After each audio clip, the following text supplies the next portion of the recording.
Hello everyone. सो हमारे पास एक question है, find the distance between the lines. Right, हमें दो इक्वेशन ऑफ लाइन दी हुई है। एक इक्वेशन ये है, वेक्टर आर बराबर आई कैप प्लस 2 जे कैप माइनस 4 कैप के कैप प्लस लैम्डा 2 आई cap plus 3 J cap plus 6 के कैप। राइट, एंड एक दूसरा लाइन का इक्वेशन दिया हुआ है आपका, आर बराबर वेक्टर आर बराबर 3 I cap plus 3 J cap minus 5 K cap plus mu 4 I cap plus 6 J cap plus 12 के कैप। इन दोनों लाइन के बीच हमें डिस्टेंस फाइंड आउट करनी है। राइट, कैसे करेंगे? पहले कुछ जरूरी चीजें जो आपको जाननी चाहिए। सबसे पहली चीज, अगर मान लो आपको आर बराबर ए प्लस लैम्डा बी के फॉर्म में अगर इक्वेशन ऑफ लाइन दिया हुआ है, इसका मतलब क्या है? ये एक ऐसा लाइन है जो ए के थ्रू पास करेगा, है ना। आर बराबर vector A plus lambda B, इसका मतलब ये एक ऐसा लाइन है जो पॉइंट ए से पास करेगा एंड बी के पैरेलल होगा। राइट, ये चीज आई होप आपको पता भी होगा, है ना।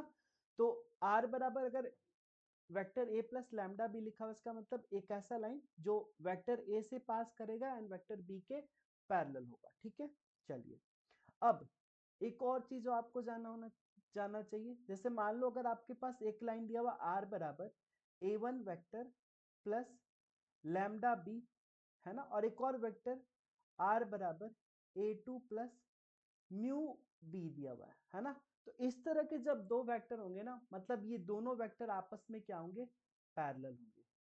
दोनों वेक्टर आपस में पैरेलल होंगे। अगर आप इन दोनों इक्वेशन को जरा देखो, ये दोनों जो इक्वेशन दिया हुआ है, क्या ये दोनों पैरेलल हैं? क्या दोनों आपको पैरेलल नजर आ रहे हैं? अगर आप फर्स्ट देखते हो तो आर बराबर क्या है? आई कैप प्लस 2 जे कैप माइनस 4 के कैप, है ना, एंड प्लस लैम्डा। अब ये 2 आई cap plus 3 J cap plus 6 के कैप, है ना। ये चीज हो गया। पैरेलल कब पता करते हो? जब दो वेक्टर पैरेलल कब होते हैं? जब मान लो कि ए को आप इस फॉर्म में लिख दो, लैम्डा इंटू बी, है ना। अगर इस फॉर्म में लिख दे तो लैम्डा यहाँ पे कोई भी एक कांस्टेंट हो सकता है, तो इस फॉर्म में आपका वेक्टर पैरेलल होता है ना। दैट मीन्स अगर देखो यहाँ पे, अगर आप यहाँ पे 2/4 करते हो, दैट इज आई का कोफिशिएंट, और 3/6 करते हो एंड 6/12 करते हो, देखो यहाँ पे तीनों इक्वल आ रहा है, इसका मतलब ये दोनों पैरेलल है ना। बट अब चाहते हो कि हाँ पैरेलल की तरह दिखे, तो आप क्या कर सकते हो? दूसरे इक्वेशन में देखो, आप ऐसे कर लो, I in fact 3 I cap plus 3 J cap minus 5 K cap. ठीक है, और यहाँ पे आप क्या करो, 2 कॉमन ले लो। अगर 2 कॉमन लोगे तो क्या हो जाएगा? यहाँ पे 2 म्यू, और अब देखो आपको सेम वेक्टर मिल जाएगा। सेम वेक्टर यहाँ पे मिल गया। अब तो आप कह सकते हो कि पैरेलल है। क्यों? क्योंकि इस 2 म्यू के जगह पे हम कुछ और रख लेते हैं, लाइक कुछ और कांस्टेंट 2 लैम्डा, या फिर लैम्डा डैश 2 हटा देते हैं और यहाँ पे हम रख लेते हैं लैम्डा डैश। हो गया, दोनों पैरेलल लाइन होंगे। लैम्डा लैम्डा डैश म्यू ये सारे आपके क्या होते हैं? कांस्टेंट्स होते हैं। ठीक है ना। अब ये दोनों पैरेलल हैं। ठीक है, ये तो क्लियर है कि दोनों पैरेलल है। या तो आप इस रेशियो से पता कर लो, या फिर इस चीज से पता कर लो, या फिर ये है आपके पास ऑप्शन पैरेलल लाइन पता करने के लिए। तो हमने ये कंक्लूड किया कि ये दोनों लाइन पैरेलल है। अब एक फॉर्मूला है, आपको ध्यान रखना है। अगर मान लो आपको आर बराबर a1 vector plus lambda B दिया हो, और एक और वेक्टर आर है, ये हो जाएगा आपका a2 plus lambda b2। Lambda B रखते हैं, है ना, लैम्डा है ऑलरेडी, तो म्यू बी रखते हैं। ठीक है, अगर ये दोनों पैरेलल लाइन है तो इनके बीच जो डिस्टेंस होगा, सपोज आपने उसको डी से डिनोट किया, ये क्या हो जाएगा आपका?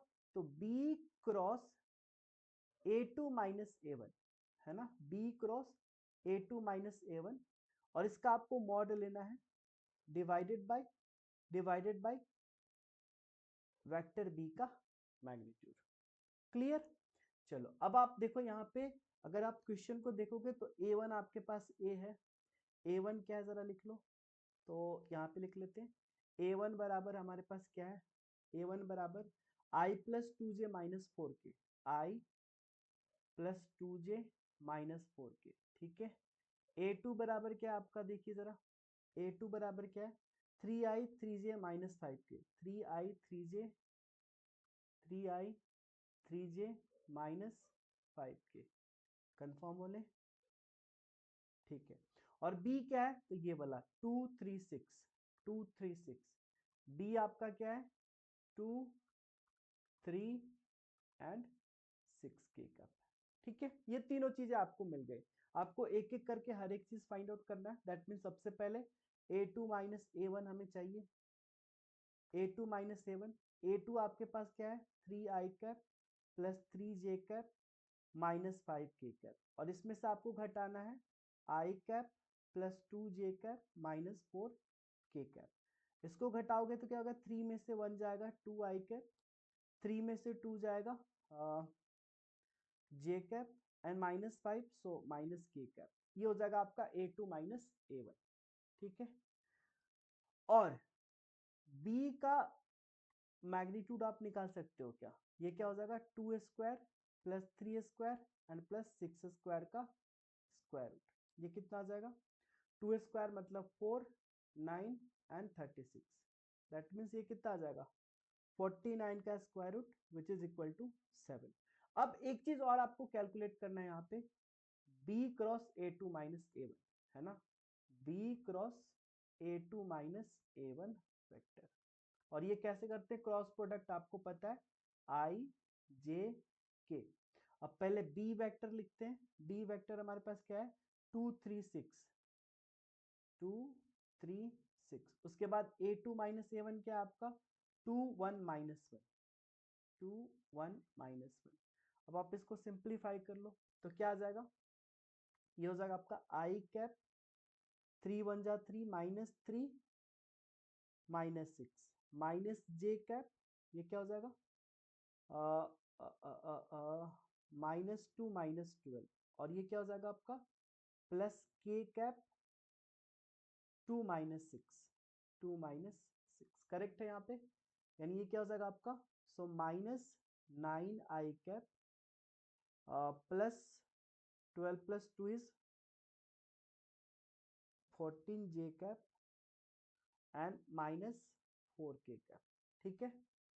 अब देखो, अब जो डिस्टेंस है आपका इसका मैग्नीट्यूड है ना, तो आप इसका मैग्नीट्यूड पहले फाइंड आउट कर लो। तो इसका मैग्नीट्यूड क्या हो जाएगा magnitude of B cross A2 minus A1, ठीक है। तो ये क्या हो जाएगा माइनस 9 का स्क्वायर प्लस 14 का स्क्वायर प्लस माइनस 4 का स्क्वायर।